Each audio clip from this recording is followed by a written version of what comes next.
एक महाराष्ट्र में एक साधु था, एकनाथ। उसके पास एक व्यक्ति बहुत दिनों तक आया और उस व्यक्ति ने अनेक दफा एकनाथ से बहुत से प्रश्न पूछे। एक बार उसने एक अजीब बात एकनाथ से पूछी। सुबह ही था और एकनाथ अपने मंदिर में बैठे हुए थे।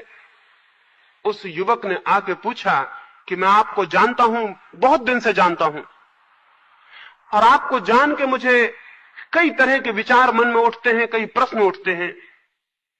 एक प्रश्न मैं हमेशा छिपा लेता हूं, पूछता नहीं हूं, वो मैं आज पूछना चाहता हूं।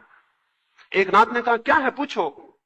उस युवा ने कहा कि मैं पूछना चाहता हूं, आपका बाहर से तो जीवन एकदम पवित्र है, लेकिन भीतर भी पवित्रता है या नहीं? आप बाहर से तो एकदम ही ईश्वरीय मालूम होते हैं, दिव्य मालूम होते हैं, लेकिन भीतर क्या है?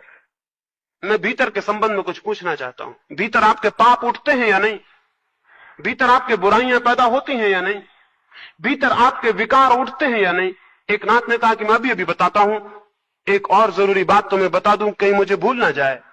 कल अचानक मैंने तुम्हारा हाथ देखा तो मुझे दिखाई पड़ा कि तुम्हारी मृत्यु करीब आ गई है, 7 दिन बाद तुम मर जाओ। तो ये मैं तुम्हें बता दूं और फिर तुम्हारे प्रश्न का उत्तर दूं कि कहीं मुझे भूल ना जाए, इसलिए मैं जल्दी बता दूं। एकनाथ ने कहा, अब पूछो कि तुम क्या पूछते हो। वो युवक बैठा था, खड़ा हो गया। उसने कहा कि मौका मिला तो मैं कल आऊंगा। उसके हाथ पैर कपने लगे। एकनाथ ने पूछा, इतनी जल्दी क्या है? 7 दिन है, बहुत है, इतनी घबराहट क्या है? और मरना तो सभी को पड़ता है। लेकिन वो युवक अब एकनाथ की बातें नहीं सुन रहा था। उसने पीठ फेर ली और वो मंदिर के नीचे उतरने लगा। अभी जब आया था तो पैरों में एक बल था, एक शक्ति थी, एक सामर्थ्य था। अब जब लौट रहा था तो दीवाल का सहारा लिए हुए था।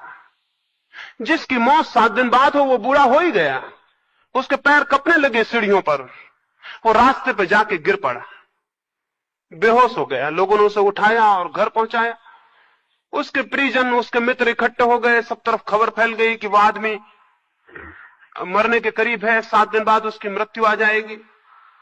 7वें दिन संध्या को जब सूरज डूबने को था तो सारे घर के लोग रो रहे थे, पड़ोसी इकट्ठे थे और वो युवा बिस्तर पर लेटा हुआ था। एकनाथ उसके घर गए। वे जब अंदर पहुंचे तो वहां तो मौत का पूरा वातावरण था। सारे लोग उनको देख के रोने लगे। एकनाथ ने कहा, रो मत, मुझे जरा अंदर ले चलो। वो भीतर गए और उस व्यक्ति को उन्होंने हिला के पूछा कि मेरे मित्र, एक बात पूछने आया हूं, 7 दिन कोई पाप तुम्हारे भीतर उठा? कोई बुराई, कोई विकार? उस आदमी ने बहुत मुश्किल से आंखें खोली और उसने कहा कि आप भी एक मरते हुए आदमी से मजाक करते। तो एकनाथ ने कहा, तुमने भी मरते हुए आदमी से मजाक किया था। एकनाथ ने कहा, तुम्हारी मौत अभी नहीं आई है, तुम्हारे प्रश्न का उत्तर दिया है। जिसे मौत दिखाई पड़ने लगे उसके भीतर पाप उठने अपने आप विलीन हो जाते, विकार शून्य हो जाते हैं। और जिसे मौत दिखाई पड़ने लगे उसके भीतर एक क्रांति हो जाती है, उसके संसार के प्रति पीठ हो जाती है और परमात्मा की तरफ उसका मुंह हो जाता है। एकनाथ ने कहा, तुम्हारी मौत अभी आई नहीं, तुम्हारे प्रश्न का उत्तर दिया है, तुम उठाओ, घबराओ मत।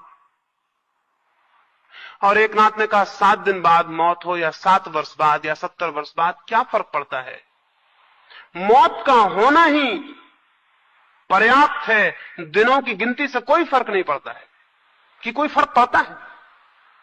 7 दिन बाद मौत हो या 70 दिन बाद, क्या फर्क पड़ता है? मौत का होना ही अर्थपूर्ण है। दिनों की गिनती कोई अर्थ नहीं रखती। एकनाथ ने कहा, मृत्यु है, जिस दिन ये मुझे पता चला उसी दिन जीवन में क्रांति हो गई, उसी दिन मैं दूसरा आदमी हो गया। हम सारे लोगों को ये पता नहीं है कि मौत है।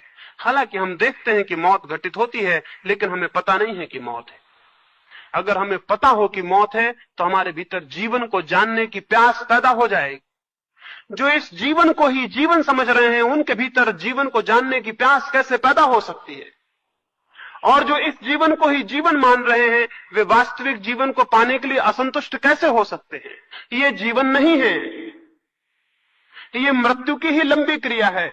जब तक ये स्पष्ट बोध हमारे भीतर न बैठ जाए तब तक परमात्मा की दिशा में हमारे कदम उठ नहीं सकते, तब तक उन कदमों का उठना असंभव ही है।